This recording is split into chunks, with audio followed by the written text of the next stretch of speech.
Hello, hello, hello, hello. It is Demote Mitch Monday. Welcome back. Thanks so much for joining us on this here live stream. We got a great show for you today. Going to be doing Mitch in the news, a couple of really key stories that we're going to dig in on. We got a really important call to action, and we're very excited to have back with us Doug Price after a week off. He's going to be looking deeply into the Georgia Senate corruption, which there's a lot of it, but he's gonna be focusing his gaze, his research, his digging on David Perdue today. So that's the show. Really excited to kick it off, and of course, always asking, checking in with our co-hosts. Who are you? Where are you? And what does your protest sign say today? So I'm Aaron. I'm coming to you from Childsburg, which is, of course, a subdivision in Lexington. And my sign says, Scrooge you, Mitch. And I really want to send that message to him directly and personally. And we're going to get back to that more of that later in the call to action. Joining us tonight, though, we have got Denise. Hey, Denise. Hey there, Aaron. It's a pleasure to be back with everybody. Hi, everybody. My name is Denise Gray, and I'm coming to you from the north side of Lexington. And my protest sign says, building a better Kentucky starts now. Do it now, right now. All right. Well, there's a chance we might get a special co-host later, but for now we're gonna roll on into Mitch in the news. Got a couple stories we do want to cover, and I think actually Denise is gonna kick us off. Okay, but first we're gonna start off with a short video, so kick it. I don't think the corporate liability waiver should happen. I don't know how you can go to sleep at night and tell yourself that you had to make a trade-off between feeding children and putting workers, essential workers' lives, nursing home patients' lives at risk, literally allowing people to engage recklessly in killing people. Corporations and hospitals, they already have protection. Let me give you a fact to put this in perspective. As of today, there are more Trump-related election lawsuits in this country than there are personal injury or med malpractice cases for COVID-19. This is not a problem. Mitch McConnell, there's nothing to solve here.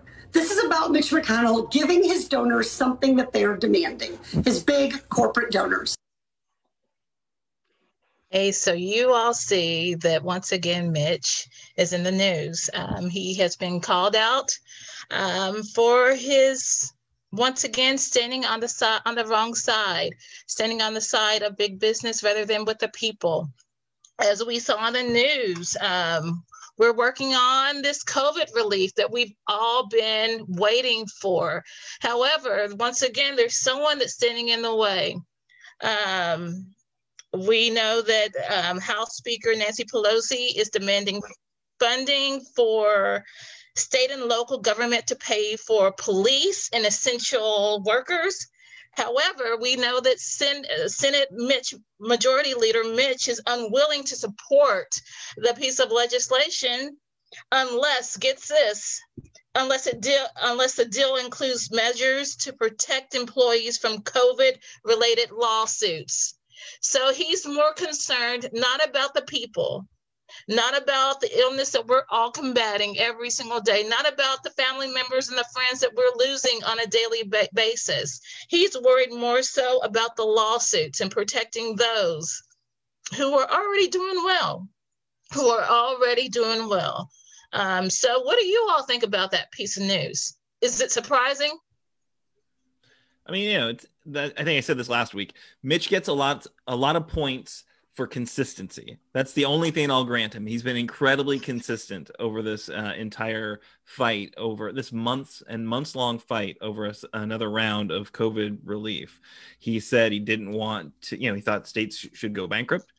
They called it the blue state bailout, even though there's plenty of red states that really need money too right now. Exhibit Kentucky. And he has said that his bright red line was, corporate legal protections.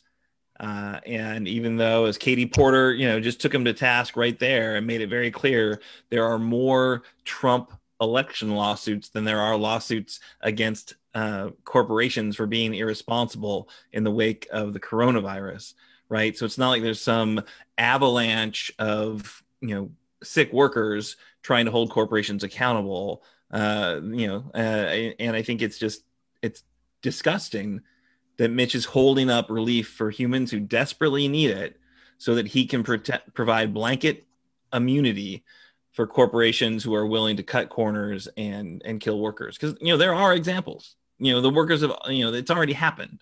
There's example after example.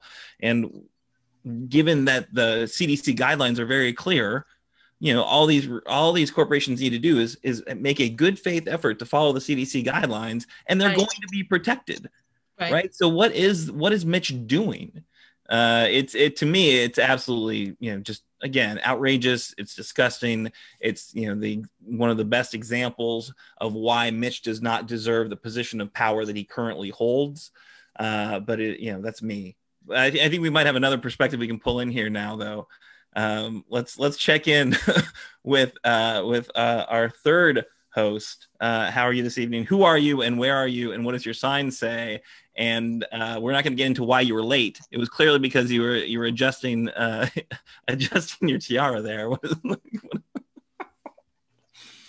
Aaron, this is the new style, okay? Royalty, okay? Wear your crown every day because Mitch McConnell wants to take it off of you. My perspective is, let me get into where I am. I am in Louisville, Kentucky, home of the Kentucky Derby, home of Jennifer Lawrence, and so many others.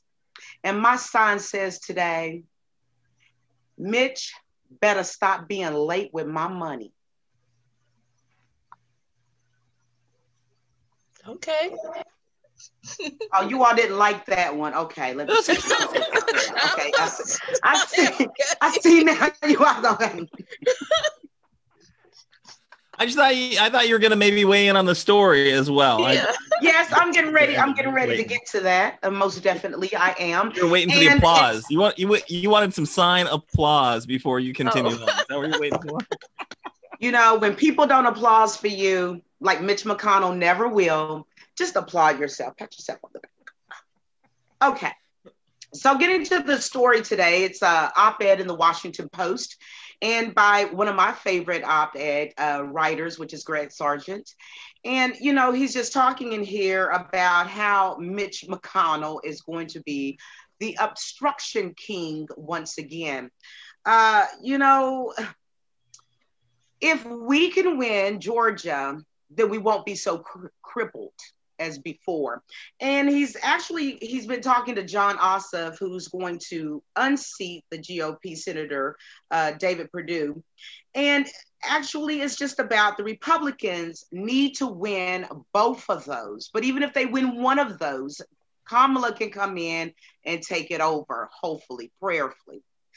The thing about it is with President, and we can say right now because the Electoral College today, he is going to be actually our president. Yay. Yay. The thing about it is President-elect Joseph Biden, he's going to meet a lot of opposition. This seems like deja vu. Why does it seem like deja vu? Because when Obama was president-elect, what did Mitch McConnell say? He was going to block everything. He was going to obstruct everything, which he did. We're gonna have some actual situations going on. And the thing about it is if we win, we gain that control. And he's also talking in the article also about, it's the terrible politics of a miserable recovery. Let's just talk about the economics right now. Let's just talk about the pandemic right now. All the things that's going on. Joe Biden, he has some work cut out for him. He has one of the hardest jobs coming in known to mankind. And Mitch McConnell is already let it be known he's going to block and obstruct again. We just cannot get the government into that gridlock, that paralysis that Obama went through. It cannot be done. So everything is basically riding on Georgia. And, Biden does have a plan. He has a plan for economic recovery, and he has a plan for every American as far as the vaccine is concerned, the logistics of it. He has a plan to get us out of the mess of the last 4 years of Tweedledee and Tweedledum, that be Trump and Mitch McConnell. He has a plan. So everything is basically riding on Georgia right now. So, I don't have to I should have brought out my little crystal ball, but I don't need it today to let you know that once again, the king of obstruction, Mitch McConnell, is going to be back at exactly what he knows to do, like every time. Unless Georgia steps up and does what we all need them to do, and that is to vote for the Democratic candidates for Senate. That's what we need for them to do, for sure. Oh, absolutely. And I think, if you remember, what did Mitch say when President Obama was elected, right? So Mitch's goal was to make President Obama a one-term president. That's what he said. Right? Said it Not out loud. And if every interaction you saw, Mitch really disrespecting President Obama, I think that Mitch is racist. And I think that, President Obama paid a kind of higher price. But I think the politics doesn't change. I think Mitch will be nicer to Joe Biden because they have that shared, long time in the Senate, that history there. But I don't think the power dynamics change. He is probably going to be more gracious to Joe Biden, but he will not allow him to, appoint judges. He will not allow him to appoint people to all the many different boards and commissions that the president appoints people to. Everyone, is just astounded by how many judges President Trump has been able to appoint, right? It's like at this point in the federal judiciary, 1 out of every 4 judges was appointed by Trump. They are all people that Mitch came up with. They're names that came through the Federalist Society. It's not like Trump knows that many attorneys. I know he's personally used a lot of attorneys through his history, right?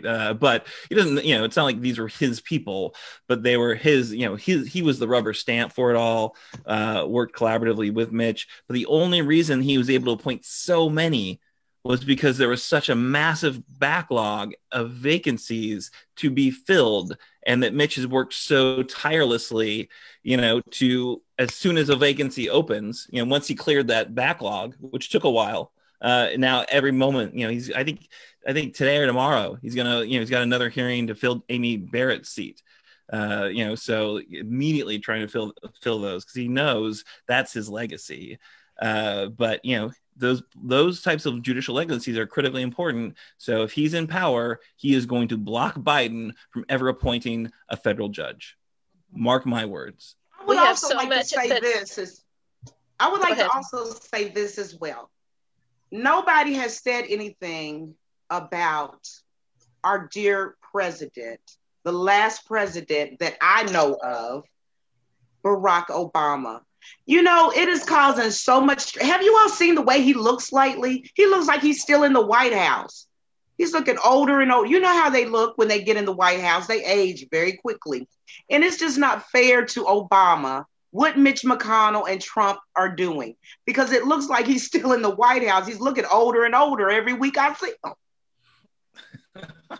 You all just think about all those bills that are sitting on Mitch McConnell's desk that he has lay by the wayside. We have the Voting Rights Act. We have also, the CARES Act that was passed earlier this year that could have been beneficial to us at this time right now, that would help fund those programs that so dearly needed funding. And also think about the fact that, we have so many people my age who are struggling with student loan debt.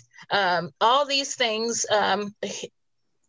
Mitch McConnell has had the power to help, and he has refused to do so. Instead, he has stood once again on the side of darkness, is what we say. Darkness, because that's the side of the most wealthy, the side of the big businesses. And so that's why also it is important that all goes in favor of the Democrats in Georgia. this upcoming special election, which began today. Actually, I think today was the first day of voting early there. Yep. So early voting started. If and just to correct one thing, we have to run the table. So Democrats have to win both to allow Kamala Harris to come in as the vice president and to break the tie. So, if the Democrats win both, then Majority Leader McConnell becomes Minority Leader McConnell and gets, most of his power taken away. Right. So that's the key thing. We want both. Whatever you can do, I'll throw in the chat I'll throw in the comments a link so you can find letters to write. There's a bunch of different groups that are asking people to write letters.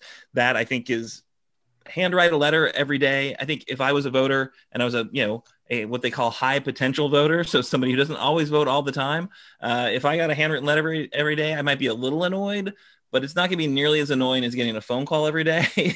So there's some I got with this from the Sierra Club. I'm going to send these out to voters, and I'm going to mention how important I think it is that we act on climate change. And the only way we act on climate change is if Mitch is no longer the majority leader in the Senate. That much we know. You can talk about what an issue you think is important that other people think is important too. The minimum wage. We know that, a $15 hour minimum wage would be only fair to where we are currently in terms of inflation, in terms of cost of living, but that will never happen if Mitch McConnell is the leader. The obstruction will, know no end if he stays as the majority leader. So any other thoughts on that issue as we wrap up? Well, I was going to say, and you can write the letters, but also you all can give money directly to those organizations that are stationed in Georgia, such as Fair Fight, such as Mi Gente, and other organizations that have been doing the work on the ground. They could use the money right now to make sure they get out the vote. Absolutely. Yeah. Fund the groups on the ground, fund the campaigns themselves directly. Yes, directly too. Sorry about that. But no worries. Mm-hmm. All right. So I think we're going to move on now to our next segment, call to action. So the next segment, call to action. Again, not just a live stream to listen to these, very smart, attractive talking heads. It is. I like the way it's a protest. That's cute. I meant Denise. I meant Denise and Kimberly. I was looking at Kimberly, but I get blinded by the bling. But I think it's really important we do something with this information, right? We don't give it to you just so you can be, outraged for a minute and then scroll on to the next thing. Let's put this outrage to action. Let's hold Mitch accountable. And I know this one, people are like, oh, he's not going to care. Probably he's not going to care. But what I know is that his staff understand, this gives us that cover, right, to say, look, the public is against you, Mitch. You need to understand this. And this, I think if we can break through, right now we've got like 5 signatures on the petition. Give us 500. It will make a difference. His staff will hear and see that, okay, people are getting outraged, Mitch. Okay, boss, let's do something here. You can also call his office. He tries to stay away from any public pressure, right? His office rarely picks up the phone. There's only a couple of his offices that allow you to leave a message. They'll say, oh, your call is very important to us. Click. But every once in a while you get a real human and they do write it down. You give them your name, you give them your zip code, your address, you let them know that you want to hear from, the senator, what his position is. So this COVID relief bill, they have got till Friday to get something done because the House is going to be out of session, which means there will not be a vote. So we have got to put the pressure on right now. So his offices are closed. Don't call. But you can sign that petition right now. Click on add your name, make sure they know you're, Kentucky voters. That's the only thing that matters. And we will make sure that if, we hit those thresholds, we'll get those to the office and they see that people are pressuring him to do something, right? To stop blocking everything. And, you know, it's crazy, but they are feeling the pressure right now. They do not want to come back from DC for the holiday break having provided nothing. They really don't. And I saw my old senator, Bill Cassidy, very odd-looking human. He just got reelected. He was on the Sunday shows talking about, you know, cutting a deal. This is hardcore right Bill Cassidy talking about how important it is the Senate come up with a deal. So there's movement afoot. There are political things that we would not necessarily anticipate that are happening right now. I want to flag one thing that happened that is, you know, it just shows you that there's hope, that occasionally rational thought will, you know, take hold even in Washington, D.C. 126 members of the House of Representatives, Republican members of the House of Representatives, signed an amicus brief on that outrageously ridiculous Texas lawsuit to throw out other states' mail-in ballots so they could give the election to Trump. The most like fact-free, law-free, you know, legal filing. You know, the Supreme Court laughed at it, I think, as they denied hearing it. There was no standing. But 126 members of the House of Representatives, many of them, their own elections were tied to the results of the election they were trying to get thrown out, which I guess that means they shouldn't be seated themselves, right? Because if they're saying that that election was a hoax or a fraud and they actually got elected in that election. Anyway, the point of bringing this up is that no one from Kentucky signed that letter. And we have a very high percentage of idiots, Republican idiots in our delegation. You know, beyond John Yarmouth, I would have expected all of them to sign that letter. And none of them did. Dan Cameron, an attorney, you know, our attorney general, did not sign on along with this, I think, 17 other attorneys general signed on to that lawsuit as well. Dan Cameron did not. He is a right-wing gadfly and did not sign on because there was no law there. He signed on because there was some reason that was holding him back from doing that. And my guess is that reason is MM. So Mitch McConnell, for whatever reason, thinks that that was a bad play and there was no need for Kentucky Republicans to be going down that road with Mitch. That means there's some sense of, yeah, we probably shouldn't just do what Trump wants us to do right now, which makes me think we should we can pressure them to do the right thing on this relief bill. So that's the way my mind works. That's what I think we could have. You know, maybe I'm optimistic, but God damn it, let's just try to get some accountability out of our members of Congress. How about, you know? They showed a sign of sanity. Let's kind of keep on. Let's see what we can do. Sign the petition tomorrow morning. Call his offices. Call through all of them until you get a human. Demand he pass something this week before his opportunity closes and before he has to come back here or come back to Louisville, and get harassed in the grocery store, which I hope is what happens if he does not pass a coronavirus, respectfully, not physically. But, a lot of side eye, a lot of public shaming if he does not pass a coronavirus relief bill. All right. So that's the call to action. Whew, let's do it. I hope that fired you up. I'm fired up. Whenever I get fired up, I like to listen to Doug Price. So he calms me right down, brings me the facts.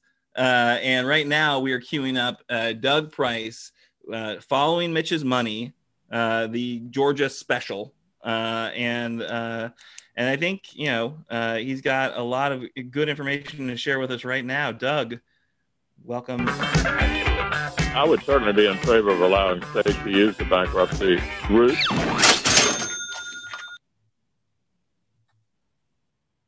In tonight's episode of Following Mitch's Money, I'm going to talk about Senator David Perdue.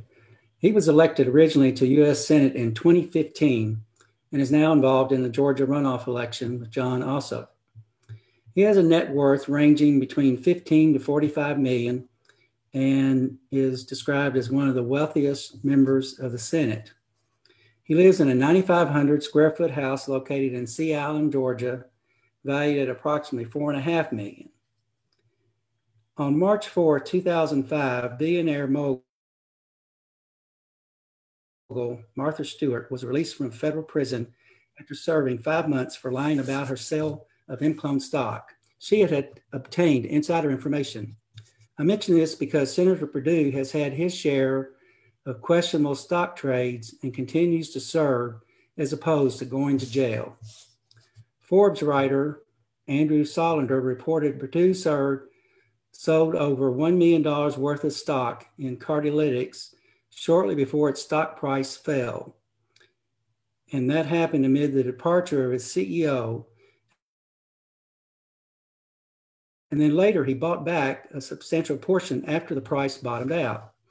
The Justice Department came across an email from Cardlytics CEO to Perdue 2 days before the sale, warning of upcoming changes. But the DOJ declined to pursue charges and closed the case months later. Remember, this is Trump's DOJ, in my opinion, not the DOJ of the people. Senator Perdue was implicated in another stock buy related to his service as a chair of a Senate Armed Service Subcommittee. The committee awarded contracts to a Navy supplier, and according to Senator Perdue, independent of this, his financial advisor just happened to buy stock in the company for Perdue prior to the announcement of the contracts. A Perdue spokesman told the Daily Beast that the senator doesn't manage his trades and they are handled by outside financial advisors without his prior input or approval. We all know the saying, where there is smoke, there is fire. I think John Haywood would agree that Senator Perdue was not telling the truth. So who is this guy? He began his career at Kurt Solomon Associates, followed by working at Sara Lee Corporation, Hager Clothing. He was president and CEO of the Reebok brand. He left Reebok in June 2002 to become the CEO of Pillowtex, a North Carolina textile company. The company had recently emerged from bankruptcy with a heavy debt load and an underfunded pension liability. He was unable to obtain additional funding from the company's investors or find a buyer for the company, and he left the company in 2003 after 9 months on the job and $1.7 million in compensation. Pillowtex closed several months later. After leaving there, he became CEO of Dollar General. He is credited for arranging the sale of Dollar General in 2007 to private equity investors KKR. Just a side note, KKR is a pretty substantial contributor to somebody we might refer to as Mitch McConnell. He reportedly earned $42 million after that deal, and Dollar General paid millions of dollars to settle shareholder lawsuits, alleging that Perdue and other executives undersold shareholders. On December 3rd, 2020, a court action was filed seeking to release depositions by Senator Perdue related to court cases involving those Dollar General shareholder suits. That's an interesting development. In April 2011, he started Perdue Partners with his cousin, former Georgia Governor Sonny Perdue. One might imagine that's how he became a senator in the first place. The Atlanta Journal-Constitution has declared Perdue as having a mixed business record, but says that he was known on Wall Street as a turnaround specialist who helps revive brands and reap rewards for investors. Perdue's campaign paid a $30,000 fine due to violations in fundraising reports from the 2014 election. The penalty came after an FEC auditor found the 2014 campaign received at least $117,000 in prohibited contributions and more than $325,000 that exceeded legal limits on campaign donations. That was even before he became a senator.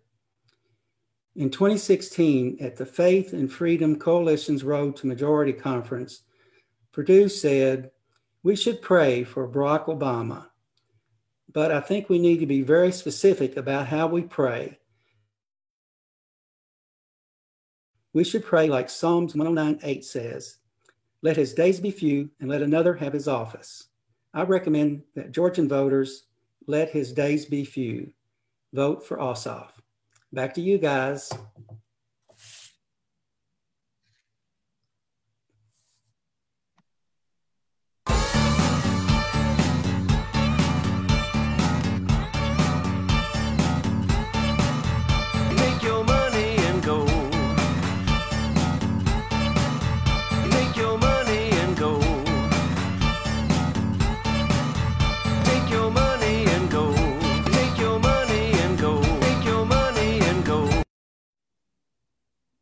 I'm talking. Hey, thank you so much, Doug. Always informative. I did like the technologically enhanced dramatic pauses that were, I think, inserted in your presentation. We had some less than ideal internet out in Harrison County, but thank you so much for that. So what you're telling us is that David Perdue, the turnaround specialist, likes to get in charge of companies, sell off their assets, outsource as many jobs as possible, return as much money and stock options to corporate executives and the leaders of these companies, and then just jump on to the next gig, right? That's pretty much what he does, huh? A number one red flag that you are not running a company for the best interest of the actual workers or the actual products is when you are like working with KK&R to elevate the value or inflate the value of the stock. That is not like, you're not running that for the workers. The workers should get very nervous when KK&R enters into the conversation. All right. So the other piece that I was asking about David Perdue, and just to be very clear, he is a cousin to Sonny Perdue, who was the governor of Georgia, and also I think the ag secretary, right? Is that right? Neither of them are related to Perdue Farms, which is the chicken people. So just FYI, if you're like, I'm not going to buy any of my chicken tenders from Perdue anymore because I don't like David Perdue, that doesn't make sense. I mean, there are plenty of reasons not to buy Perdue chicken tenders. Perdue has a horrible environmental track record. They have horrible workers' rights, but don't blame David Perdue for those. Blame him for other companies that have horrible labor practices and workers' rights. Not that one, just to be specific. All right. Any thoughts about that race, Kimberly or Denise, that you want to weigh in on? David Perdue, I mean, how did he even get elected? I mean, I can't even believe we're having a conversation between him and Jon Ossoff. So much corruption, so much evilness. And then I heard something about Dollar General store, and I'm like, oh, now I can't go to the Dollar General store. It's just a mess. Before it's all over with, we won't be able to go anywhere and do anything because of these evil creatures that have been elected by non-informative voters. Or it could be what I always say. I'm just saying, like, some people will take anything and everything just to keep their white power.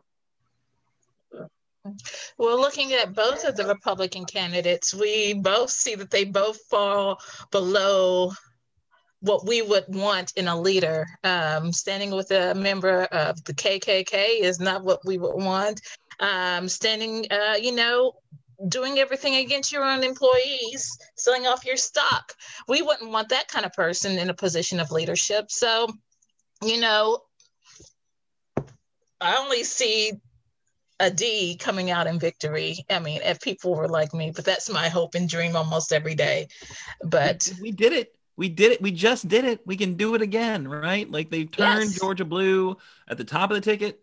Now they got two other folks at the top of the ticket. And I tell you what, after Doug's deep dive on Kelly Loeffler, corrupt Kelly, and now this one, David Perdue, like, you could not come up with more, like, I don't know, the just stereotypical corporate leader, like corrupt corporate leader. It's like, just they fill the suit. Here's their bio. They got to be outrageously wealthy. They got to be like out of touch wealthy.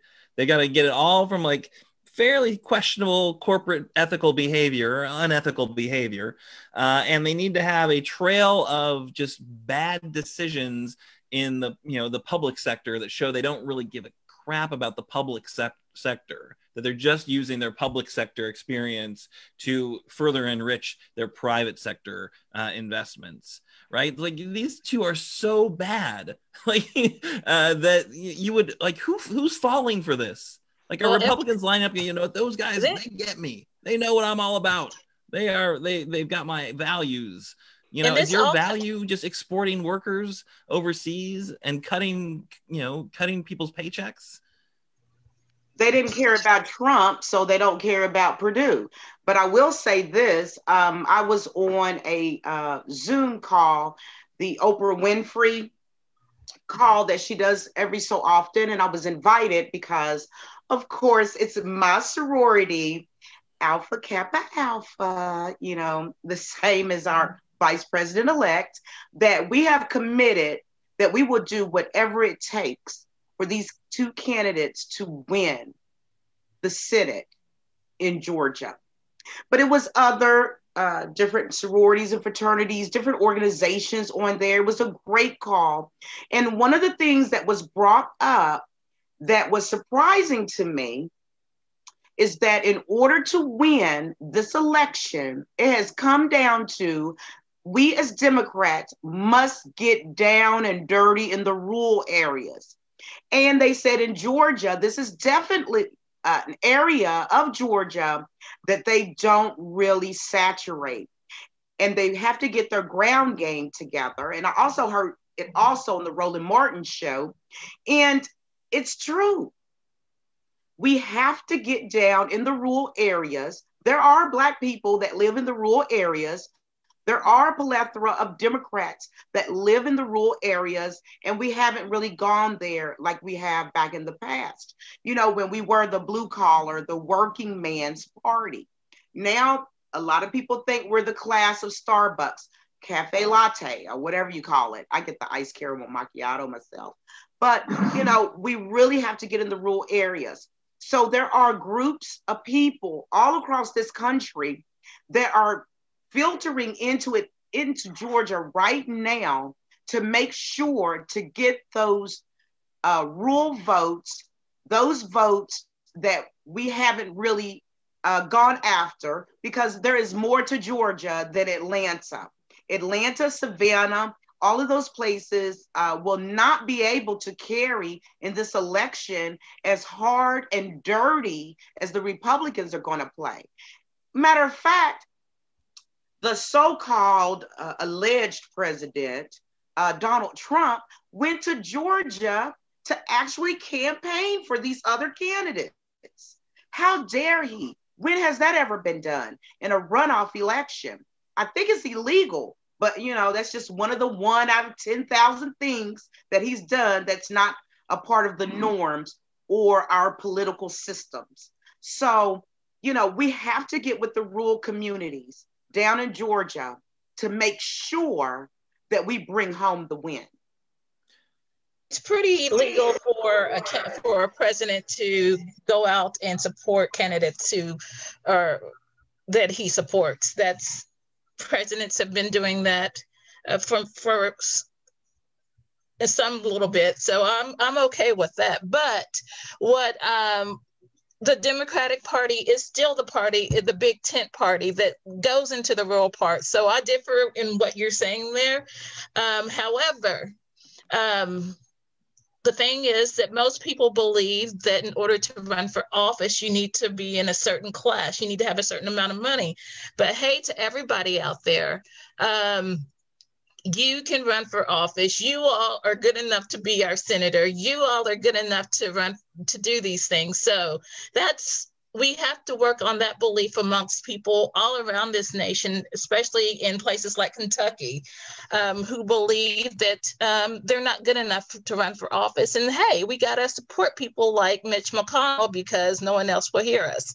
So, hey. I think kind of the Black Belt, the Georgia kind of rural areas that have a higher kind of ratio of black voters than other kind of rural areas in Georgia, because it's interesting. The demographics of Georgia are not the demographics of Kentucky, but I think that same approach of doing the rural organizing, it can pay off, right? Like, and I know that racism is kind of steeped into our culture in a lot of just systemic, onerous and horrible ways.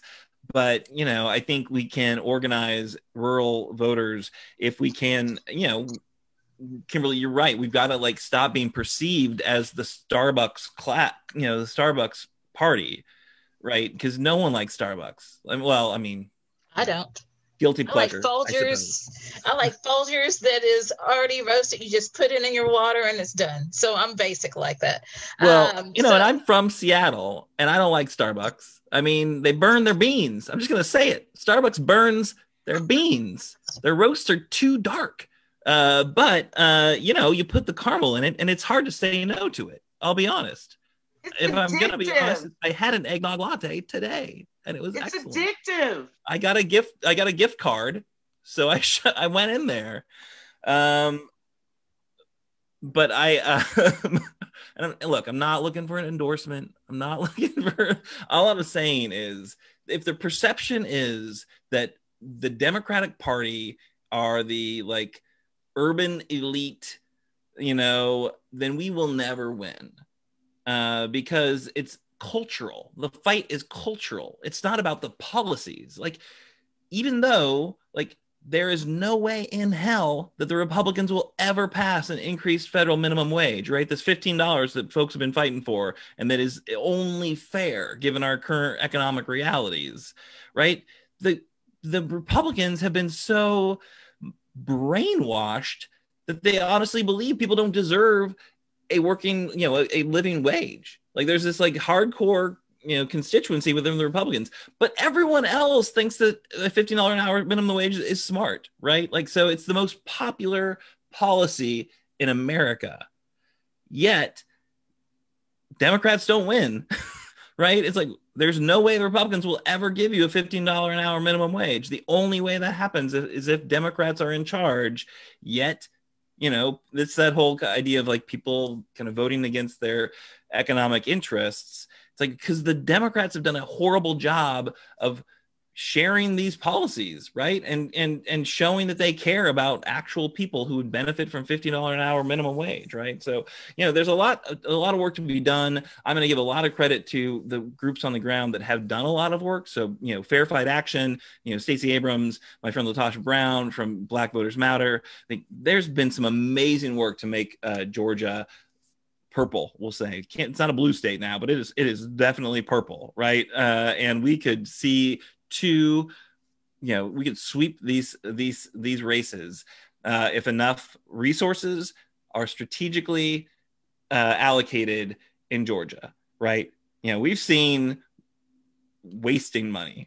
We've seen that in political, we're not going to name any names, but we've seen political campaigns waste their money. But if you give it to strategic groups that are doing the right, smart organizing to get to their voters and mobilize them, I think we could absolutely take both those seats and have, Vice President Kamala Harris, breaking tie votes as well as glass ceilings. But that's going to take some time and energy. I hope everyone donates. I hope everyone takes action.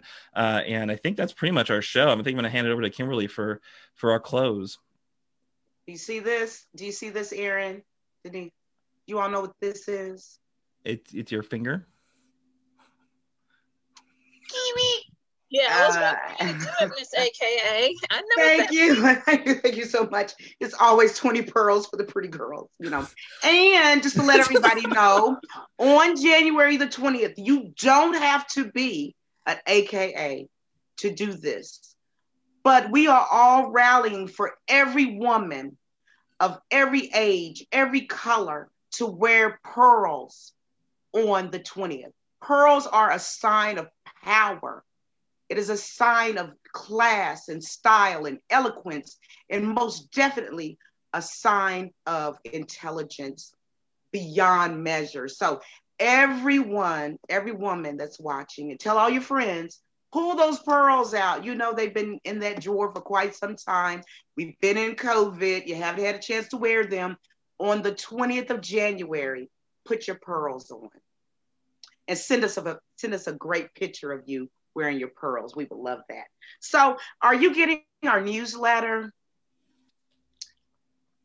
If you're not, make sure that you DM us. That means direct message us on Facebook or Twitter. We would love to hear from you and send out the most current and recent information of public enemy number one, Mitch McConnell.